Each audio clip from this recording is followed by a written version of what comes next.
எப்படி இந்த விஷயத்தை கணவனிடம் சொல்ல போகிறோம் என்று திகைத்து போய் அமர்ந்திருந்தாள் சப் இன்ஸ்பெக்டர் மாலதி. காவல்துறையில் இடமாற்ற உத்தரவு வாங்குவது அவ்வளவு சுலபமில்லை.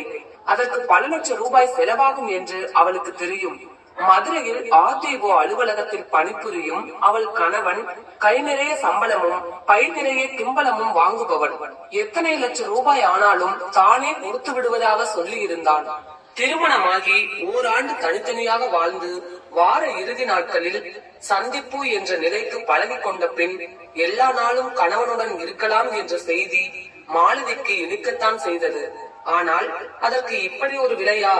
தன்னுடைய இடமாற்ற உத்தரவுக்காக கேட்கப்பட்ட விலையை கணவனிடம் சொல்வதா வேண்டாமா என்ற குழப்பமும் இருந்தது. மாலதியின் புருஷன் மணி இயற்கையிலேயே கோபக்காரன்.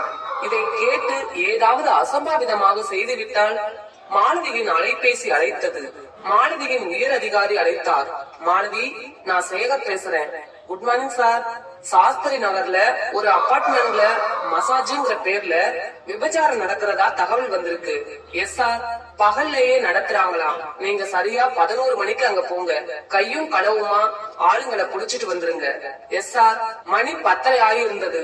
ஹெட் கான்ஸ்டபிள் பாண்டி வந்தவுடன் போகலாம் என்று தீர்மானித்திருந்தாள் மாலதி. இந்த பாண்டிதான் அவளுக்கு ஆதரவாக இருக்கிறான். மதுரைக்கு பரிமாற்றம் வேண்டும் என்ற அவள் விருப்பம் பல நாட்கள் கிடப்பிலேயே கிடந்தது. பாண்டிதான் அது இருக்கும் இடத்தை மோப்பம் பிடித்து அதை கொஞ்சம் கொஞ்சமாக மேலே நகர்த்தினான். அந்த உத்தரவில் கையெழுத்து போடும் வல்லமையுடைய அதிகாரியின் மேஜைக்கு அந்த விண்ணப்பம் போனவுடன் அவளை அழைத்து கொண்டு அந்த அதிகாரியை பார்க்க போனான். அவனை வெளியே இருக்க சொல்லி மாலதியிடம் தனியாக பேரம் பேசினார் அந்த உயர் அதிகாரி. நீங்க மதுரைக்கு டிரான்ஸ்பர் கேட்டிருக்கீங்க. பொதுவா இதுக்கு இன்னைக்கு ரேட் 20 லட்சம் ரூபாய். ஆனா உங்ககிட்ட நான் அதை கேட்க போறதில்ல.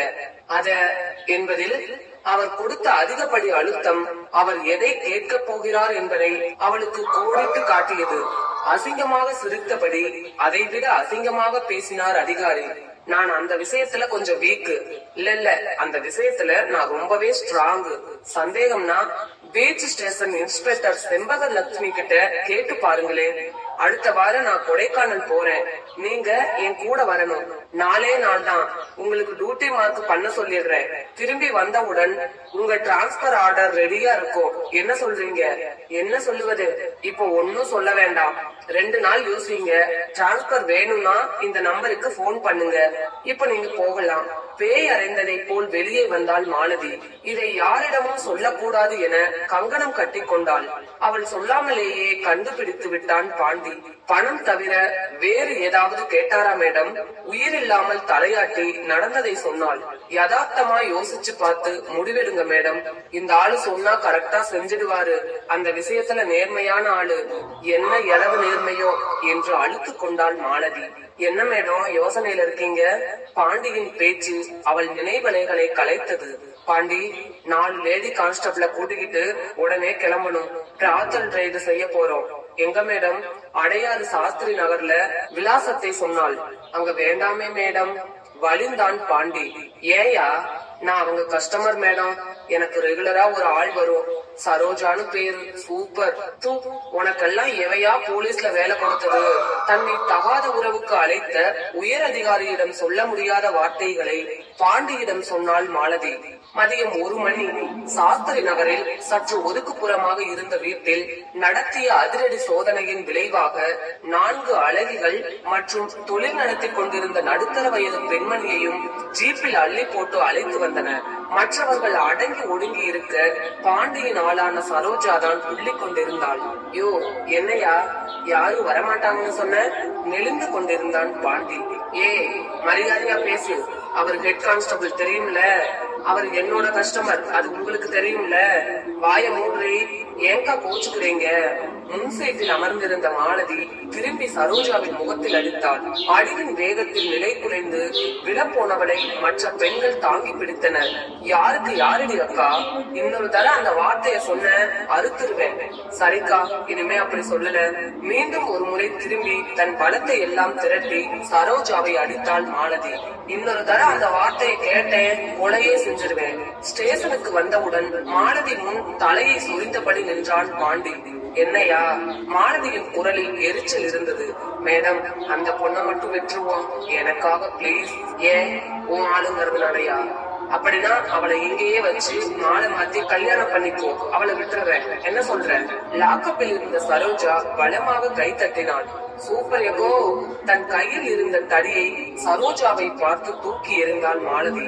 துவைந்து போன முகத்துடன் விலகி சென்று விட்டான் பாண்டி. பாண்டி, எல்லாருக்கும் பிரியாணி பொட்டலமும் டீயும் வாங்கி கொடுத்துரு. நாளைக்கு காலையில தான் கோர்ட்டுக்கு கூட்டிட்டு போக போறோம். சாயங்காலமா எஃப்ஐஆர் போட்டுக்கலாம். சுரத்தில்லாமல் சரி என்றான் பாண்டி. அவன் கையில் தனியாக 100 ரூபாயை வைத்தான் மாலதி. உன் ஆளுக்கு ஏதாவது ஸ்பெஷலா வாங்கி கொடு. பாண்டியின் முகம் மலர்ந்தது. ஸ்டேஷனை பாத்துக்கோயா, நான் சாப்பிட்டுட்டு வந்துடுறேன். உன் ஆளோட பேசு, ஆனா அத்து மீறாமல் பாத்துக்க, சரியா? Yes madam. சாப்பிட்டு கொண்டிருக்கும் போது மாலதியின் கணவன் அவளை அழைத்தான். போன விஷயம் என்னாச்சு? அது வந்து வந்து ஏன் இழுக்கிற? விஷயத்த சொல்லு. பணம் நிறைய கேட்டாங்களா? எவ்வளவு கேட்டாலும் கொடுத்துருவோம். பணம் கேட்கலங்க.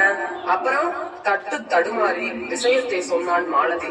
தன் கணவன் கோபம் வந்து காச் மூச்சு என்று கத்த போகிறான் என்று நினைத்தாள். ஒருவேளை இந்த போலீஸ் வேலையே வேண்டாம், நான் சம்பாதிப்பதே நமக்கு போதும் என்று சொல்லிவிடுவான் என எதிர்பார்த்தாள். அப்படி சொன்னால் உடனே வேலைக்கு தலைமுழுகி மதுரைக்கு ரயில் ஏறிவிட வேண்டியதுதான் என்றும் தீர்மானித்தாள். அப்பா, என் வயிற்றுல பால வாத்து செல்லும். 20-30 லட்சம் ரூபாய் கேட்டுருவாங்களோன்னு பயந்து போயிட்டேன். நான் வீடு வாங்கறதுக்காக வச்சிருந்த பணத்தை கொடுக்கணுமேனு நினைச்சேன். பைசா செலவில்லாம காரியம் முடியணும்னு இருக்கு. வண்டியூர் மாரியம்மனை நல்லா கும்பிட்டுக்கிட்டு ஆபீசர் கூட போயிட்டு வந்துருமா. தன் சாப்பாட்டு இலையிலேயே வாந்தி எடுத்து விட்டாள் மாலதி. அது எப்படி? ஒரே வாக்கியத்திலேயே சோரம் போ, மாரியம்மனை கும்பிட்டு போ என்று தன் கணவனால் பேச முடிகிறது. கல்லாவில் அமர்ந்திருந்த ஹோட்டல் முதலாளி ஓடி வந்தார். நீங்க வேற இடத்துல போய் உட்காருங்க மேடம், உங்களுக்கு புதுசா இலை போட்டு சாப்பாடு போட சொல்றேன். வேண்டாம் சார், என்னால சாப்பிட முடியாது, வயிறு சரியில்லை, நான் வரேன். மாலை 4 மணி வாக்கில் தன் காவல் நிலையத்துக்கு வந்து சேர்ந்தாள் மாலதி. லாக்கப்பில் இருந்த சரோஜாவுடன் சல்லாபம் செய்து கொண்டிருந்த பாண்டி அவளை பார்த்ததும் சட்டென்று விலகி ஓடி வந்து விரைப்பாக ஒரு சல்யூட் வைத்தான். என்ன மேடம், சோர்ந்து போயிருக்கீங்க, சாப்பிடலையா? சாப்பிட முடியல பாண்டி. ஏன் மேடம்? தன் கணவன் சொன்னதை கூறினாள். அப்புறம் என்ன மேடம், அவரே ஓகே கொடுத்துட்டார்ல. ஆபீசருக்கு போன போட்டு விஷயத்த சொல்லுங்க, காரியத்தை முடிங்க மேடம். ஆபீசர் கிட்ட பேசும்போது என்ன பத்தி 4 நல்ல வார்த்தை சொல்லுங்க மேடம். மாலதிக்கு வெறுப்பாக இருந்தது. ஸ்டேஷனுக்குள் இருக்கவே பிடிக்கவில்லை. பால் வியாபாரிகள் சாலை மறியல் செய்து கொண்டிருப்பதாக தகவல் வரவே உடனே கிளம்பி போய்விட்டாள் மாலதி. இரவு 7 மணிக்கு திரும்பி வந்த போது லாக்கப் கதவோடு ஒட்டி நின்றபடி சரோஜாவை கொஞ்சிக் கொண்டிருந்தான் பாண்டி. இந்த கழுதைகளை 4 தட்டு தட்டி விசாரித்து எஃப்ஐஆர் போடுவோம் என்று தீர்மானித்தாள் மாலதி. விஷயத்தை சொன்னவுடன் லாக்கப் அறைக்குள் மாலதிக்கு ஒரு நாற்காலியை கொண்டு வந்து போட்டான் பாண்டி. சரியா சாப்பிடலையாக்கா? முகத்துல சுரத்தையே இல்லையே. சரோஜா அக்கா பாட்டு பாட ஆரம்பித்தவுடன் மாலதிக்கு எங்கிருந்துதான் அந்த கொலை வெறி வந்ததோ தெரியவில்லை. பாண்டி கையில் இருந்த லத்தியை பிடுங்கி சரோஜாவின் வாயிலே போட்டாள். சரோஜாவின் சில பற்கள் உடைந்து உதடு கிழிந்து ரத்தம் வடிந்து கொண்டிருந்தது. நல்ல வேளையாக சரியான சமயத்தில் தடுத்து நிறுத்தி விட்டான் பாண்டி. இல்லாவிட்டால் மாலதிக்கு இருந்த ஆத்திரத்துக்கு சரோஜா லாக்கப்பிலேயே சமாதியாகி இருப்பாள். காசுக்கு முந்தி இருக்கிற கழுதைக்கு என்னோட என்னடி அக்கா உறவு? இனி ஒரு தரம் அக்காங்கிற வார்த்தையை கேட்டேன், கொலை செய்திருவேன். சரோஜாவுக்கு தாங்க முடியாத வலி, கண்கள் நிரம்பி விட்டன. தன் கைகளால் அடிப்பட்ட வாயை மூடியபடி மாலதியை கோபத்துடன் முறைத்து பார்த்தாள். பேசித்தன செய்தவளுக்கு அக்கா உறவு கேட்குதாக்கும். அதற்கு மேல் சரோஜாவால் பொறுக்க முடியவில்லை. கையை வாயிலிருந்து எடுத்தாள். நீ செய்யறது என்னவா? பூட்ஸ் அணிந்து தன் கால்களால் சரோஜாவின் இடுப்பில் மாறி மாறி உதைத்தாள் மாலதி. சும்மா இருக்கழுத. சரோஜாவை அடக்க முயன்று கொண்டிருந்தான் பாண்டி. நான் காசுக்காக படுக்கிறது வேசித்தனம்தான்.